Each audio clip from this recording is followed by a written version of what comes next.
Hi, my name is Michelle Grant-Groves. I am the co-author of the new book, Design in Mind, a framework for sparking ideas, collaboration, and innovation in early childhood. And it is a thrill to be able to be in co-authorship with my dear colleague, Miriam Beloglovsy. She and I first became acquainted when I came on to support her and the advisory team in putting together Loose Parts 3, creating culturally sustaining environments in early childhood. We have engaged in a lot of really powerful conversations. And I think one of the beauties that we have is that challenging each other, but doing it in a way that still feels very safe. And respectful. And respectful. And it doesn't mean we don't argue, but we find joy in the argument as well, because we always get to that point where we can figure out a way to move forward. And I think that's part of what really created the core of this book. How do we engage our profession into those deep conversations that create incredible change, but retaining the one thing in the center of it, which is hope?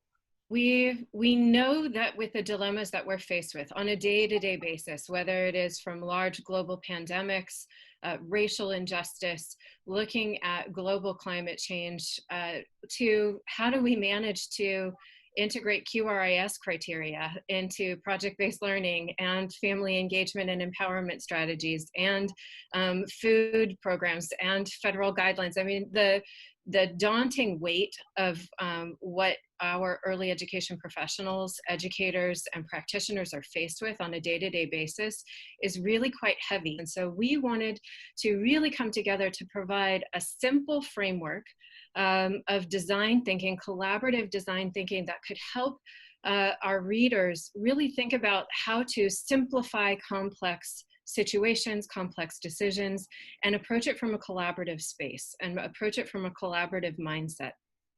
So often decisions are not made democratically, and decisions have to be made fairly quickly, or people sit in meetings that process the process to process the process, and maybe a plan will come out of that 9 months down the road. And we know with the problems that we're faced right now, we wanted readers to really be able to see the promise of a possibility inside of problems. And we have seen it in action, actually. We have seen how it has shifted people's thinking, and how within a short period of time, because it is really designed to be done in the whole entire framework can be done in 9 weeks, where you take one dilemma from beginning to end in 9 weeks. And we've seen it happen. We've seen it come to life. We've seen it come into action and really shifting people's way of thinking and way of looking at things, and really coming out with deep hope in the work that they're doing. With a design process and protocol that we put together inside of the Design in Mind framework, it's about rapid innovation. And it's about condensing and consolidating time to use that as a constraint for creativity. Some decisions just need to be made, and it's this idea of failing forward and failing quickly, the beautiful oopses inside of our adult experiences, and that we need to give our permission to make some drafts and to include other people in our revision process, whether that's policy or curriculum or personal or professional growth, of involve other people in the process to say, we're going to be designing a prototype and we want your feedback. We want to do a beta. We want to do a test run of this new policy or this new program, and we want to know what you think. So particularly if you are a white leader designing and making decisions for communities of color, classrooms that serve children and families and faculty of color, we have a very different level of responsibility to be involving other people's minds and funds of knowledge in the decisions that we make moving forward. Hello, I'm Meredith Burks, and I am the Redleaf Press Product Marketing and Customer Experience Manager. I'm thrilled to have the opportunity today to share with you why temperament matters, guidance strategies for young children. This is from Cindy Croft, who is the Director of the Center for Inclusive Childcare at Concordia University. Cindy has worked in the early childhood field for more than 25 years, and she's also the author of Caring for Young Children with Special Needs, a Redleaf Quick Guide. Her new book addresses early childhood behavior guidance strategies related to children's specific temperament traits. And in the book, Cindy identifies the 9 temperament traits that influence a child's behavior. These are activity level, distractibility, persistence, adaptability, approach or withdrawal, intensity, regularity, sensory awareness, and mood. And all 9 temperament traits are grouped into 3 major categories of personality: easy and flexible, feisty or spirited, and slow to warm up and sensitive. And this book really shows that it's the educator's responsibility to teach to each child's temperament rather than look at them as good or bad. And when this happens, it can really help prevent expulsions in early childhood. And there is a specific emphasis on children who fall into the feisty or spirited and the slow to warm up and sensitive categories, because they're often the ones who are expelled with challenging behaviors. Why Temperament Matters explains where challenging behaviors may originate in temperament and provides strategies for meeting the temperament needs that prevent or lessen the challenging behaviors.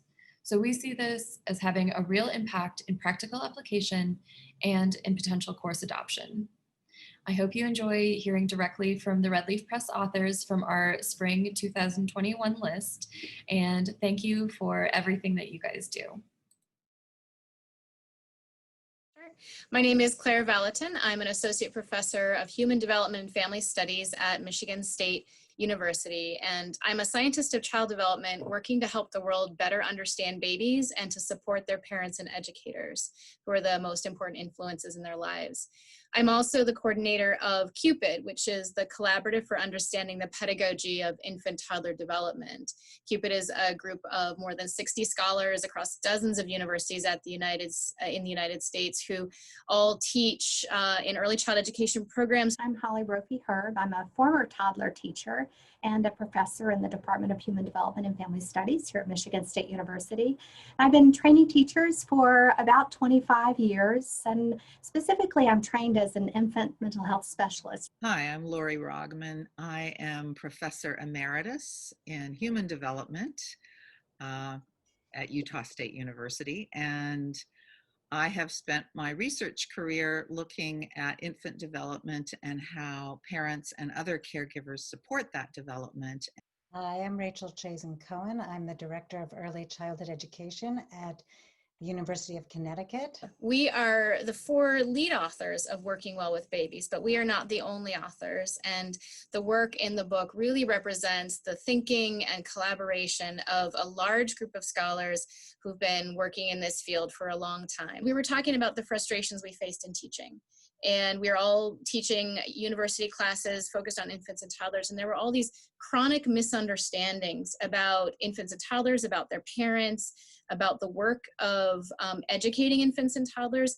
And as we talked about those chronic misunderstandings that we faced as teachers and our own seeming inabilities to break through and really do a better job as educators of our students, we realized we could put on our scientist hats and approach our teaching from that perspective. I think this book was a vision we had from the very beginning of the fact that there are all these books out there, and they're wonderful books, but they are not based around this kind of core concept of developing the competencies necessary for doing the work. And we thought that by writing this book for both people in the field as well as people entering the field, that we would really fill a much needed gap. We wanted to take empirical evidence from the research literature and really think about what that really looks like in the everyday classrooms with infants and toddlers and teachers and parents. And we were, as instructors of college students, pre-professionals who are the next generation workforce, we were really thinking about how to make this information meaningful for them in their experiences. And so we really think carefully, and we teach very carefully about what types of knowledge are applicable to this field. And then that leads to really thinking about what kinds of skills do students need. some of these conversations began in the context of yet another group that brought us all together, which was the Network of Infant Toddler Researchers. And in that group, we were infant toddler researchers who were all doing applied research, not just looking at, the components of development in the lab, but really looking at development in real world situations. In order to get this information to really stick for those in the field, we spent a lot of time organizing it and thinking about ways that it could be remembered and understood and then applied. And so we organized all this knowledge, all these dispositions, and the skills that we think this field of practice needs into 9 dimensions. And then we go through them even though they're not linear or sequential, but we go through them in a way that is intentional in the book, starting with reflective practice. I would say I think that we view it as something that people could pick up individually and work on with colleagues, create communities of learning, and then of course in institutions of higher education. But we also want them to see these competencies as attainable. I'd really like to see some state systems potentially pick it up as well and integrate it with their competency systems that they're training their educators on. My name is Dr. Ariel Liese, and currently I teach at San Juan College. It is a community college in Farmington, New Mexico. And I also took on a job this semester teaching 3rd grade on the Navajo Reservation, Native American Reservation. I am also the author of Ants in Their Pants, also by Redleaf, and Come and Play and Nature Sparks. The prescription itself is just basically what the title alludes to, is that you're using play to remedy some of the symptoms of the internalizing behaviors, which are depression, anxiety, and social withdrawal in young children. When I was finishing up my dissertation and preparing for its defense, and that was in 2018, and it was on the rise. So all the research that I was gathering in preschool age children, age 3, between the ages of 3 to 7, it was just so startling that it was rising so much. It's one thing seeing stats on a piece of paper, but when you actually go and see how it's unfolding in real lives, it just made a big difference. There are so many avenues, there's so many pathways, as the book titles it, to help the child. We talk about nature, we talk about the environment, we talk about attachment, we talk about regulation, all these different ways that you can look at through the lens of each individual child. And then all the cathartic ways of play. I mean, the 25 different ways that play may be able to help one child, self-identity, regulate, bonding, and they're all listed and explained. And these are all great ways that, once again, any stakeholder can use, to individualize a play prescription for that child, and build what's called a prescriptive toolkit. What's best for this child? The research shows that the further away we as adults get from allowing children to play, good old-fashioned, just creative play, not structured, not adult-driven, organized, where they're just using their imagination and creativity. And the further we get away from that, to where childhood just can become this time of resume building, that's where the increase in depression and anxiety and social skills starts to escalate. To me, play it's not organized sports. It's just letting the child play unstructured, doing wherever or whatever their imagination takes on, and it helps with everything, self-regulation, release of emotions. I mean, it's just endless. Hi, my name is Rosanne Hansel. I'm the author of Creative Block Play and the upcoming book, Exploring the 3D World, Developing Spatial and Math Skills for young children. When I was writing my book, Creative Block Play, I came across some compelling research showing that block play strengthen spatial skills in young children. And not long after that, I read an article in Ed Week by Jill Berkowitz and Ann Myers called Spatial Skills, a Neglected Dimension of Early Childhood STEM Education. The research showed that having good spatial skills strongly predicts a child's future achievement in STEM subjects. For example, they found that there was a relationship between playing with puzzles and blocks and having strong number sense and being able to solve computational problems. If we truly want to close the achievement gap, researchers say that we must start in the early years.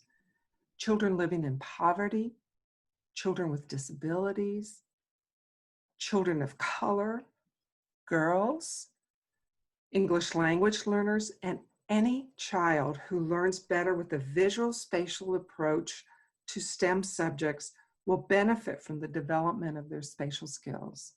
The problem is, opportunities to learn spatial skills are rare in all areas of the curriculum, even in math. More and more early childhood classrooms no longer have the very materials that strengthen spatial skills, such as puzzles and blocks, because they have been replaced by workbooks and screen time. And yet, as important as it is to prepare children to excel in math and to be ready for STEM careers, I want to stress that it's not the only goal of this book. Exploring the 3D world offers ideas that go beyond the narrow definitions of academic achievement by helping children navigate and understand the world around them through playful explorations that cultivate curiosity, persistence, creativity, and intellectual capacity. I would hope that both parents and teachers will learn more about what spatial skills are so that they can provide key experiences and materials to reinforce those skills, specifically for children ages preschool and kindergarten. Exploring the 3D world outlines the essential components necessary to plan a playful exploration focused on spatial skill development with adult guidance and helpful visual illustrations. I've been thinking a lot about this book now because there aren't so many classrooms in session because of the pandemic. There are a lot of children learning at home.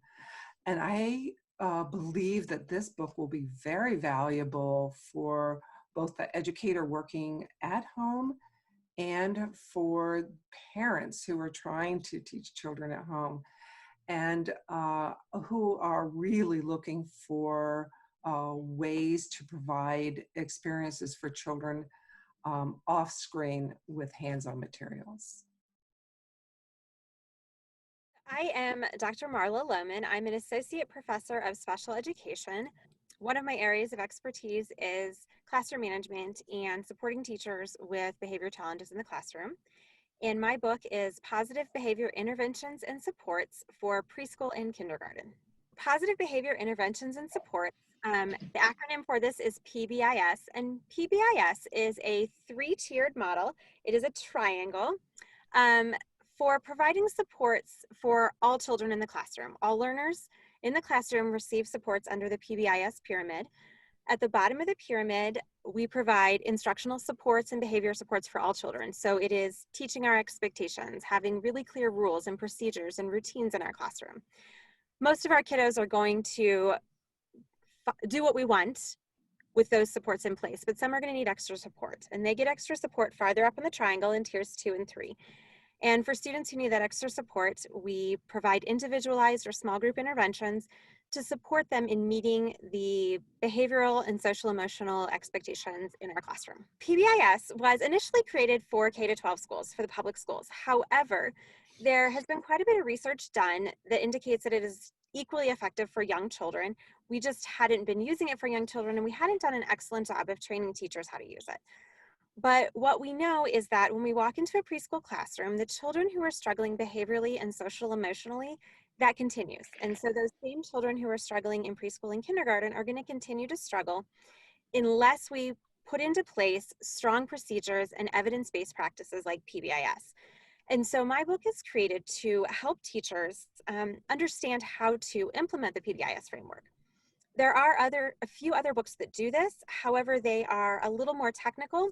And this book is designed to support teachers in an easy to read, easy to understand, easy to implement format. Each chapter begins with a vignette, which is a small story that illustrates how a teacher might use the strategy or the concept within PBIS that is being discussed in that chapter. And then throughout the chapter, there are a variety of examples of things I have done in my own classrooms when I taught, or things I have seen done in classrooms. I hope that anyone who reads this book takes away the fact that the key to behavior change is the adults in the classroom. And when adults change their behaviors in the way they respond to children and the way they set up their classroom and the environment, they can totally flip the behavioral challenges and the social emotional challenges that might be happening in their classrooms. The biggest opportunities that we have when we begin using PBIS in the preschool setting is that we can set kids on the right track from a much younger age. Instead of waiting until their second grade or third grade or fourth grade to try to flip and change inappropriate behaviors, challenging behaviors, when we start young, when they first enter school, teaching them the school expectations and guiding them in making the right choices, instead of having to unteach later on, we are teaching what we expect from the beginning. So we get a better result. And over the course of their school career, we put in a lot less time dealing with behavior because we've addressed it in the front end instead of waiting and being reactive. It is a proactive approach to supporting the needs of children. As I was writing this book, I sat down and in my head, I envisioned that I was sitting across the table from preschool teachers and kindergarten teachers. And we were having a conversation about what they would need to know about PBIS and how to use it in their classroom. It is an easy read because it is more conversational, and it is like we are sitting down to coffee together and discussing how they can improve instruction in their own classrooms. Hello, I'm Vicki Bartolini. I'm recently retired from Wheaton College in Norton, Massachusetts. I, for many years, was chair of the department there, and I was also the co-coordinator of the early childhood and elementary programs there. But when I was visiting Reggio-Emilia, apart from the excitement and the inspiration that you receive when you visit the schools there and you attend the conferences, I was surprised to realize that many of the famed projects that you read about or you see in videos, for instance, I show a video in my classes of Portrait of the Lion, and I didn't realize how much STEM was involved and how much inquiry-based learning was involved while still being very playful. And so that really triggered my thinking about how could we, on one hand, maintain and nurture wonder in children, as the Reggio-Emilia educators seem to do, and how that wonder translates into early STEM learning. I came back and I knew that those early education and caregivers that I had been working with in the field were feeling tremendous pressure to implement STEM curriculum. And they felt pressure to do it. They also felt a lack of confidence in doing it. And they were also extremely interested whenever I mentioned Reggio-Emilia. Their ears perked up and they were more interested in learning about Reggio-Emilia than they were most of the other things that we talked about in my course. And so I started thinking about the intersections of the STEM, inquiry, playful-based environment and what I had learned in Reggio. I'm really excited that it's a quick guide. I think that's just great. When I teach and work, well, I teach courses for early childhood educators in the field. And when I teach the courses and work with them, I always have a session where I bring in wonderful professional development books. And I give them a big chunk of time to look them over, discuss them. And I ask them which ones they think are really helpful, which ones are high quality, which ones would they invest in. Because as you know, early care Providers, early childhood teachers, preschool teachers make a very limited salary for the hard work that they do. And so their money is, of quite importance to them. And what I found time and time again in working in the field, despite what I thought were wonderful resources in these professional development books, the teachers told me that, yeah, they were great. They liked them and they told me what they liked about them, but they wouldn't probably ever read them. They said they were too long, they didn't have enough time, they were too expensive, and they needed something where they could have a quick takeaway and something that was really applicable and practical in their work, that it's easy to be done to a certain extent, doesn't require a lot of money, it doesn't require a book of activities, it requires more of a philosophical mindset and thinking about just what is important to me as an educator. What do I really want to see for children? And I feel that the key to learning and the key, particularly for STEM learning, is to maintain a sense of wonder. I would like to reinforce that sense of wonder in learning about STEM and support teachers in their endeavors to promote a playful learning environment. I'm Robin Thompson. I'm the Director of Early Learning for the School District of Manatee County, and I am a co-author with Michelle on story making and maker spaces, and now we're very excited to talk about StoryMakers on Deck. And my co-author and friend is Michelle Compton, and right now I am currently going back into the classroom with 3- and 4-year-olds, but I've been a museum educator, and also I am a consultant along with Robin, who travels around virtually right now to talk about and support educators as they implement story making and maker spaces. And we're very excited to bring this latest really powerful resource to all educators, whether it's the child's first educator of the parent, all the way to if you're in the classroom or doing homeschool. We'll talk about all of that, of who this is for, but the StoryMakers on Deck is going to be a go-to resource that you can just be time efficient and make sure that your provocations or your spaces that you're putting out for children and for are really on point and do not take a lot of time, but are going to have a great educational experience. You can grab them for Wonder of the Day, your morning meeting. You can use them as an exit card at the end of the day, and you can use it at home. With COVID, I know we have a lot of e-learners, not usually the little ones, but the really good thing about StoryMakers on Deck is it can be used with a wide variety of ages of children, and it's developmentally appropriate, and you'll be able to tell that we've considered ages 3 to 8 as we created it and developed the story elements.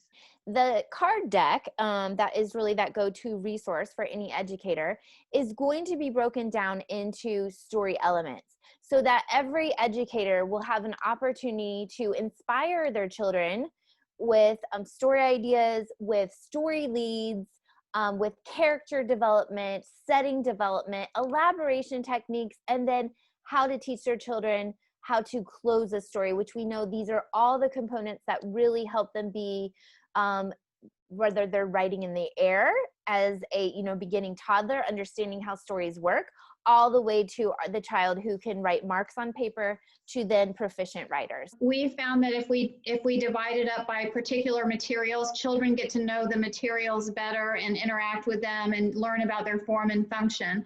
So these materials are textile materials.